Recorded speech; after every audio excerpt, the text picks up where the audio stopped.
Magandang araw mga idol sa Visayas at Mindanao at sa ating mga business at mga kapapi, mapagpalang araw po sa ating. Okay, so gusto ko lang po magbigay ng panibagong reaksyon. Kunting paliwanag lang mga idol kasi kung inyo pong matatandaan nung nagbigay ako ng reaksyon patungkol po sa kay Bong at sa isang OFW na naging kausap niya, marami po ang lumabas na mga komento. Una po, gusto kong liwanagin na ang ating stand ay hindi naman po atayo against sa ganyang klaseng sitwasyon. Ang sa akin lang punto is kumbaga, hayaan lang natin muna si Bong na maging malaya, maging masaya. Kaya lang mga idol, may mga comment naman po sa comment section na tila masyado namang kumbaga nakakapang-atake masyado naman po dito na nadidihado po si Ate LV. So una po sa lahat, marami kasi ang nagsasabi na baka daw ginagamit lang si Bong, matulad si Ate LV doon kay Mata. Una po, gusto kong liwanagin sa ating lahat na magkaiba po. Magkaiba. Bakit? Kasi si Ate LV naman po ay solid ka business. Si Mata noon ay biglang dumating lang. Ngayon, doon po sa punto na nag-o-offer siya ng kanyang sarili para maging magkaibigan, I think, gusto kong liwanagin itong punto kasi hindi tayo kontra doon sa pagkakaibigan. Okay lang yun, mas maganda na may gabay si Bong.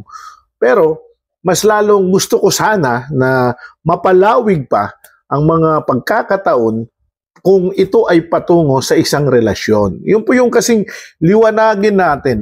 Kasi may mga taong sumang-ayon sa punto ko, pero dahil sa pangunawa nila na parang ang gusto ko ay against agad doon. Hindi. Hindi tayo against sa ganyan. Kasi nakikita naman natin na maganda din naman ang layunin ni Ate LV.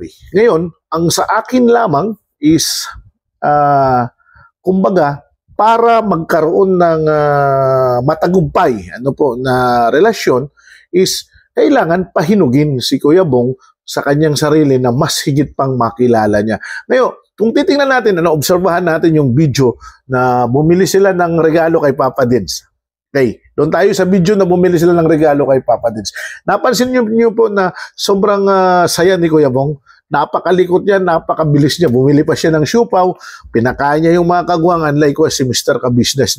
Doon natin makita yung pagiging mapagbigay ni Kuya Bong. Actually, ganoon naman si Kuya Bong. Yun yung mga punto na gusto natin na ma-develop sa kanya. Yun yung mga punto na, kumbaga, sa pagkakataong ito o sa kasalukuyan ay kailangan ma-develop muna sa kanya ang mga bagay na yan. Bakit? Kasi, kapag na-develop yan sa kanya, doon niya matututunan mahalin ang kanyang sarili. At kapag natuto siyang mahalin ang kanyang sarili, then ready na siya for another relationship.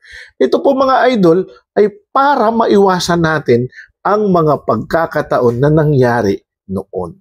Now, sabi ng iilan iba yon ginagamit. Actually, sabi ko nga, sana hindi na lang ako nagbigay ng reaksyon sa bagay na yan. Kasi sa totoo lang, naawa din ako kay Ate LV kasi sa mga comment section, doon sa comment section, nababato siya.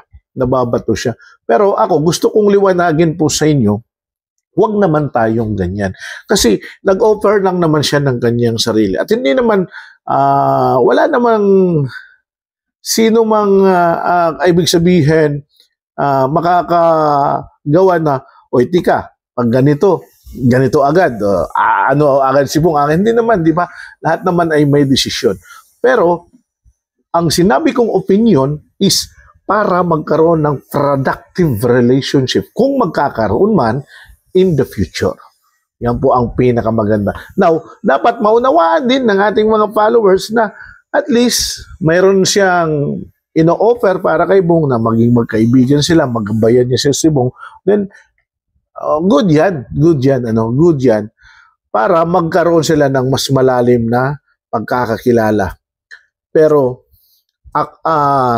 wag natin isantabi para sa akin, siguro kung magkakakilala at magkakausapan sila, to the point na magkaibigan lang sila.